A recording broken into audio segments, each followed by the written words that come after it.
What's going on, everybody? I am Mick Manhattan, the Scene Snob. I'm here to talk to you about Kimball's Cookies. They've been our sponsor since the beginning, and we truly love them.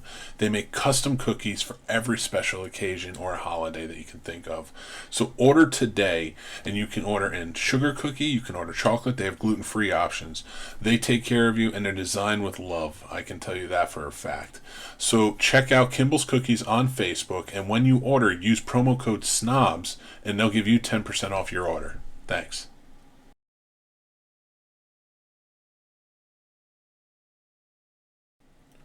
What's up, everybody? It's the Scene Snob. I'm Mick Manhattan, and I'm here to talk to you guys about our awesome sponsor, Manscaped. They are the premier tool for your grooming downstairs. Summer's coming. Are you ready to unveil your beach bod? You're in luck. Our friends at Manscaped just launched their fourth generation performance package, which includes the Lawnmower 4.0. You heard that right, the 4.0 is here. Complement your summer bod with a trim from the leaders in male grooming. The sun is shining, call your name, guys. Join the 2 million men who trust Manscaped worldwide, including myself and all of the hosts here, and get ready for Hot Guy Summer by going to manscaped.com for 20% off and free shipping with the code SNOBS, SNOBS, and you'll get 20% off and free shipping. So go check out Manscaped now. They have amazing stuff like the 4.0, the Weed Whacker, the Crop Shaver, and all of their deodorizers and everything else are truly, truly amazing. I wear their underwear. I think it's just fantastic. But don't take my word for it. Go check them out yourselves because they have plenty of stuff for everybody. So go to manscaped.com and tell them the Scene Snob sent you by using promo code SNOBS. And I'll talk to you guys later.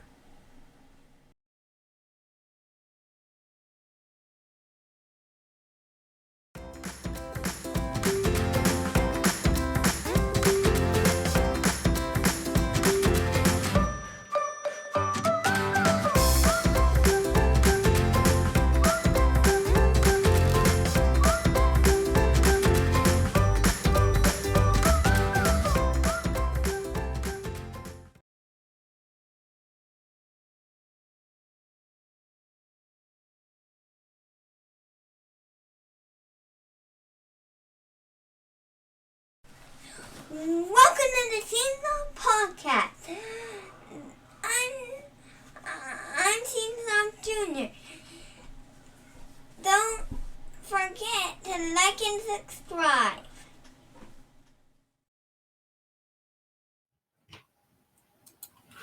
Welcome, everybody, to Scene Snob Interviews. I'm your host, Mick Manhattan, and today I am joined very much by the top of the heap in Hollywood, Miss Suzanne DeLaurentiis. Thank you for joining us today, Suzanne. Hi. It's so exciting to talk to you. First, I would like to say producing and talking to producers is something I'm so interested in. I've tried my hand in it with, producing in the past and such, and it's just like the unsung heroes on set, in my opinion. It's very stressful. Oh, for sure. And I always tell my wife and friends, when watching award shows and such, I'm like, there's a reason the producers are getting the best pictures. Oh. They deserve it with everything that they have to put into it. So, it's such a blast to talk to you, to have you on and talk to you. It's just completely awesome. I'm glad to be here. Thank you. And, I'm so excited because I did catch the first episode of your show, Suzanne Saturday Night Scares, and I am excited because I love horror hosts. I love horror movies. Definitely into it. And you showed me Sisters of Death, which I had never seen before and I didn't know. So I was very excited to see that. So, before I really want to get into the show, and I also want to talk about Very Frightening Tales and such, but if we can, I'd like to start from the beginning, if that works. Sure. You've produced some really, truly awesome movies. You worked on Rocky V, 10th and Wolf. I love that movie. Me too. My favorite. I think out of all the movies in my career, 10th and Wolf was very close to my heart and definitely my favorite movie. It really is such a good movie and so well acted and just everything about it. And I that's a DVD I've loaned out plenty of times to say, hey, you should check this movie out. But like Derailed, Area 407 was great. I know, it's funny. It's funny you mentioned Derailed in 407 because the director and writer is actually here with me in the room. That's awesome. He helped me set this up today. Oh, fantastic! Well, that is fantastic. So with those movies, and obviously you guys are still friends, and that's terrific to hear. So what is, how did you get into producing? I know you're an actor as well, but producing, what kind of led you into that? I was a singer and an actress and a dancer, did a lot of on and off Broadway in the 70s. My first cousin was actually Frankie Avalon, and I was very close to him. My other cousin was Dino DeLaurentiis, the filmmaker, infamous producer. Mm-hmm. So I spent a lot of time in front of the camera in the late 60s and 70s. And then in the early 80s, I kind of wanted to take a little more control over my fate. As you know, it's very hard for women in this business just to be in front of the camera full time. It's extremely competitive. And I just felt like I needed to be a little more involved in the industry as opposed to just being in front of the camera. So I started writing and, collaborating with other people. And then I got really lucky with an investor in the early 80s. And he gave me a few bucks and I made a movie called Mutant Man. It was a horror film where I wrote, produced, directed, did the craft services. I did everything. Nice. And the little movie was a success for me. It made money. I paid my investors back, and then I reinvested in my company. And then from there on, it was just one movie after another.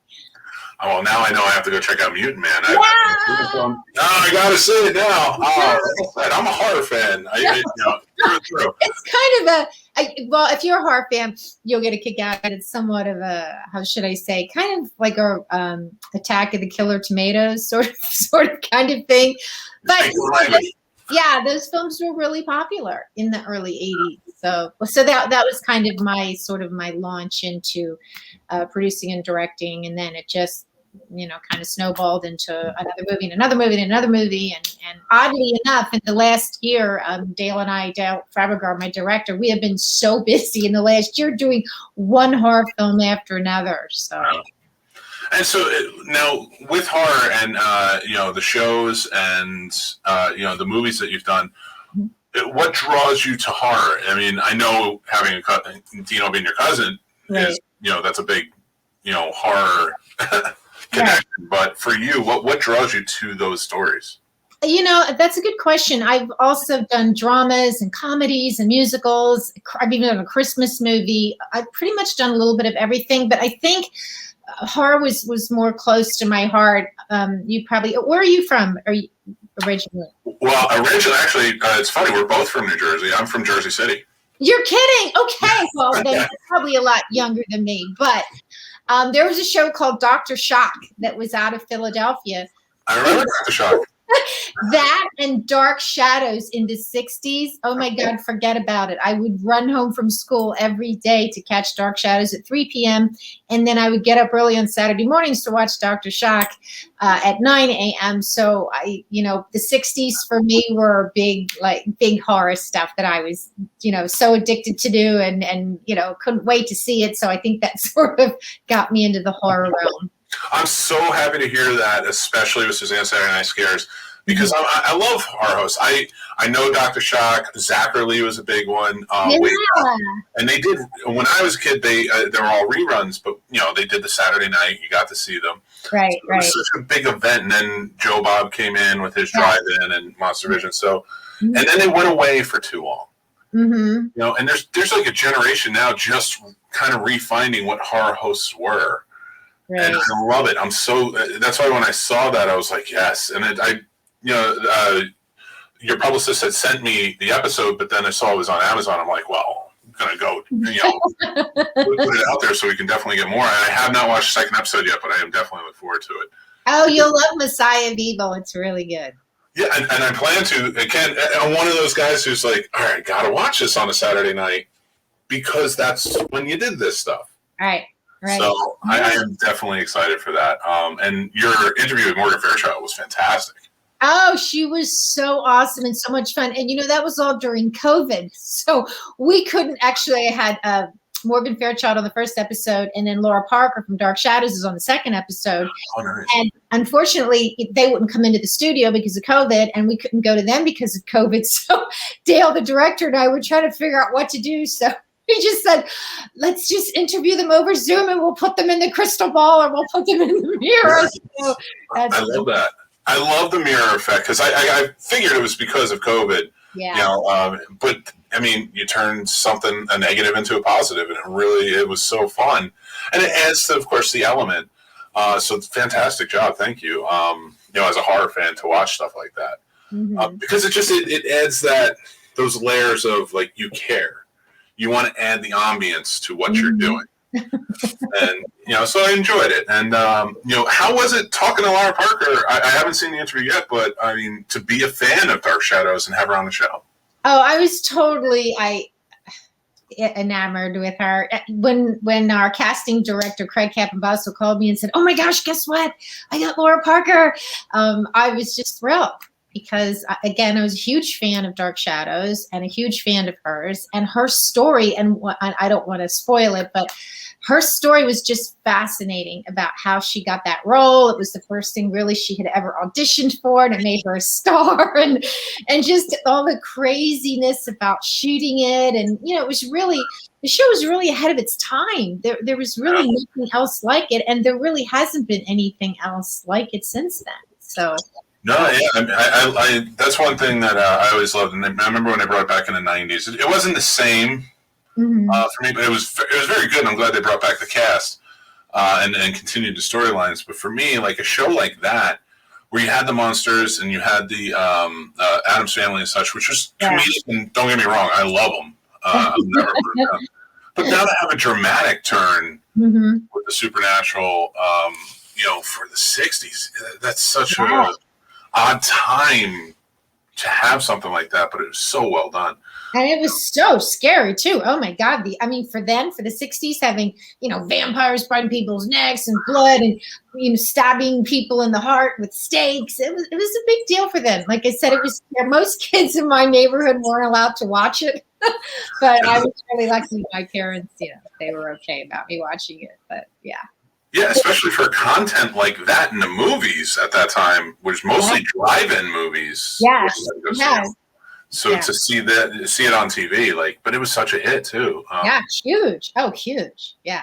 So, you know, and you have, like, again, when we talk about 10th and Wolf, like, you've done so many genres, you know, and you're with horror right now, like another show that I'm very much looking forward to. We've had Madison Extra on the show. Yes. Very crazy tales. Yes, that's going to be on Amazon really soon. Yes, okay, great. I can't wait. I definitely, because I remember talking to her about it. And Michael Paré is one of my favorite actors of all time. Me too. Yeah, we work with him a lot. He's actually starring in a movie that we're in post-production for now called It Crawls Beneath. Oh, he was on our show a couple months ago, and he was kind of talking about that. He didn't give any details, I promise. But, you know, he was talking about, like, projects he had coming up. And you know, I talked to him a little bit about Very Frightening Tales because Madison had talked about it. And I was like, I'm so in. I cannot wait. Because I love, like, you know, we're talking about horror and not just movies, but having horror TV and seeing such a big surge come up where there's a normalcy to it. Right.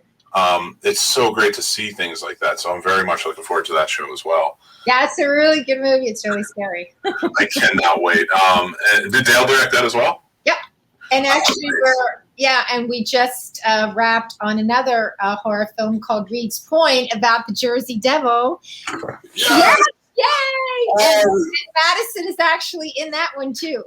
Oh, I cannot wait. Oh, I will 100% be there. I used to camp down at the Pine Barrens. So well, I mean, we did, you know, we cheated in LA, but yeah. I fully understand, and you know what? You have to. But you're telling the story about Jersey Devil, which is something I'll tell friends because I live in Virginia now. Yeah. Like, you haven't heard anything about the Jersey Devil? Wait. Oh, yeah. It's really, I have to say, the monster suits for this movie are really, like, I don't want to give away too much. But anyway, it's going to be really scary. Really fun. I'm so excited for it. You know, and thank you for, like, doing that because, again, there's not enough about the Jersey Devil out there, in my opinion. So that's awesome, though. And Now, kind of like, I want to get off horror for a second and kind of talk about other genres and such that you enjoy performing in and also producing and maybe writing too, from your standpoint. What are some that maybe you haven't touched on that you would like to touch on, or you have and really would like to get back into? Well, I'll tell you, we're just coming out of our development period, and we're in pre-production now for a feature about the 1911 shirtwaist factory fire in Manhattan that killed 140 young women. Oh, wow. So I'm really excited. It's a biopic. Stephen Revell wrote it, who did Nixon and Ali. We've got a great director, Rule Renee, attached. So I'm really looking forward to that. It's called Triangle Fire. That's the next big thing that we're working on, a bio piece. That's fantastic. So what goes into, like, with doing a biopic like that, and what for you, and as a producer, and did you write as well, or is Dale producing? Yeah, Dale's involved with the project, but I actually, in the beginning, wrote it with Everett Whalen, who and Everett wrote 407 with us, and he's worked on quite a few other things. And he and I came up with the outline, and then Regina Lyons was another producer that came on board with us that helped with the early writing.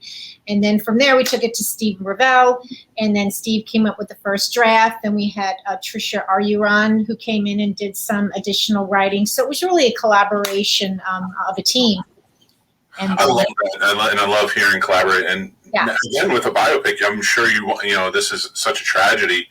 You want to get things right, of course. Oh, yeah. Well, that was the great thing about having Stephen Revell as the writer, as the head writer, because he's had success with so many biopics, and that's his specialty. So we're really excited. I'm hoping to be filming sometime next year now that hopefully the COVID is, hopefully on its way out. Oh, yeah. Yeah, and how you doing with all that? Everything going on. I know it's, for us here, it's been just, of course, it's 2020. That's what I chalk it up to at this point. 2020. It was a challenge. We did continue to work and film through through some of the COVID. We just were very strict with our regulations. We kept our crews small. We stuck to social distancing. Everybody wore masks. So, we kind of powered through it. I mean, obviously we had to do smaller things, but, at least we continued to work. That's fantastic. I mean, that's good to hear. It's so tough on everybody, and especially in the industry. And, it's great to see things opening back up. The theater's back open. It's just truly wonderful. It's a wonderful feeling after all of that to feel like things are just kind of going forward. And with your philanthropy work, I mean, thank you for all you've done, especially for veterans. Yes, that's my passion. I have an organization at my company called Operation Hollywood, and we train wounded veterans and some disabled veterans to work on film sets. We actually were presented with a civilian medal from the military for our philanthropy. So veterans are very dear to my heart. I joined the USO in the mid to late 70s, towards the end of Vietnam. So it's actually in Jersey, out of Fort Dix and McGuire Air Force Base. So oh, wow, nice. Very dear to my heart. Yeah, that's fantastic, and so much great work. And when did Operation Hollywood come into play? Like, when did you create? And it's been close to 20 years now that we've had the program. Almost 20 years. That's fantastic. And that's, 20 years. And that's something that even back then, even that far back, not a lot was being done for veterans. And so you stepping up like that is truly amazing. And to bring them into an artistic, entertainment industry like this is it's amazing. I was reading up on it some. Yeah, I think the Vietnam vets really had it tough. So, it's, again, I still have Vietnam vets on my crew. I have a couple guys that are Vietnam vets on my crew.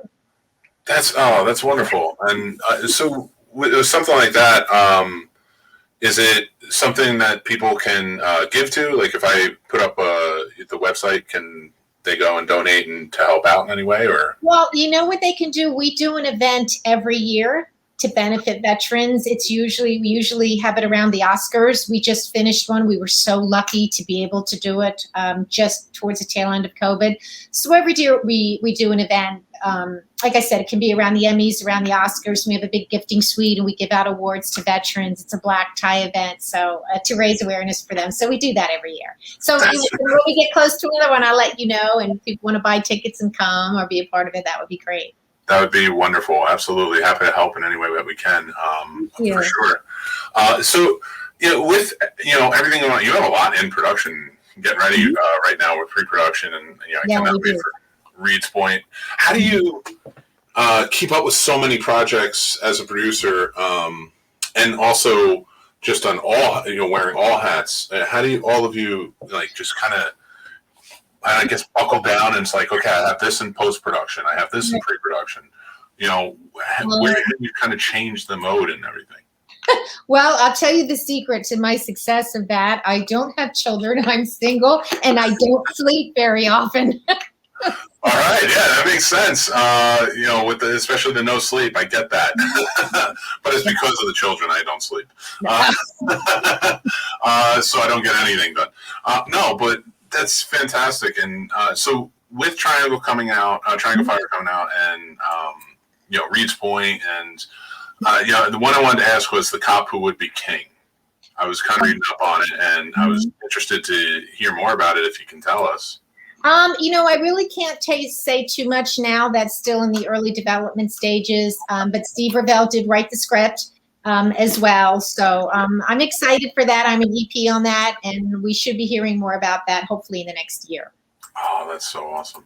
And thank you so much for all the entertainment. I mean, it's so important, I think, to, thank the people who put this together, the crews and everybody else. Yeah. I've got believe me, I wouldn't be able to do what I do without the people that surround me. You have to have a great team, and that's the key to success, is having a great team and having great vendors and, people that really support you. Yeah, 100% agree. And, right now, so Suzanne's Saturday Night Scares is available on Amazon. I know that. Is it available anywhere else? Apple TV, and it's also going to be going up on quite a few other platforms in the next 2 months. Oh, awesome. Okay. And I cannot wait for more episodes. I'm going to watch the second one this week. And I cannot wait for Very Frightening Tales as well. That's my jam. I love it. But yeah, is there anything else you'd love to promote? No, I think I've pretty much covered it, but thank you so much for having me on the show, and hopefully I get to see you again in the future. Yes, thank you, Suzanne. If you ever have anything you'd like to promote, please reach out. We're happy to help you in any way we can. I will. Thanks so much. All right, take care. Thank you. Bye-bye. And that's our show, everybody. Thanks for listening or watching, wherever you're checking it out. This show is brought to you by our sponsor, Manscaped. Go check them out. They are saving our balls, and they can save yours too, or somebody you care about. It's a pretty awesome device, so go check out what they got, the Lawnmower 3.0, the Weed Whacker, and more. It's a great gift for Father's Day, birthdays, weddings, anything. So yeah, head over there and use promo code SNOBS, SNOBS, and you'll get 20% off and free shipping. Also, we'd like to thank our super fan patrons. They are all Scene Snob family to us. They support us every month, and you can be one too. So head over to the Patreon channel, the Scene Snobs, and it's $5 a month, and you can join in with helping support us and get the free perks too. Also, you can follow us on social media. We are on everything at the Scene Snobs, so Instagram, Twitter, TikTok. We are on Facebook, the Scene Snobs. Everywhere. We have fun stuff always going on, always have contests and stuff, so go follow us, check us out. You can go to our link tree by going to thescenesnobs.com. There's our link tree, there's our Patreon, there is all of our shows and the links for all of that. So thanks again for checking it out. Just head over to thescenesnobs.com where everything is, and we will talk to you soon.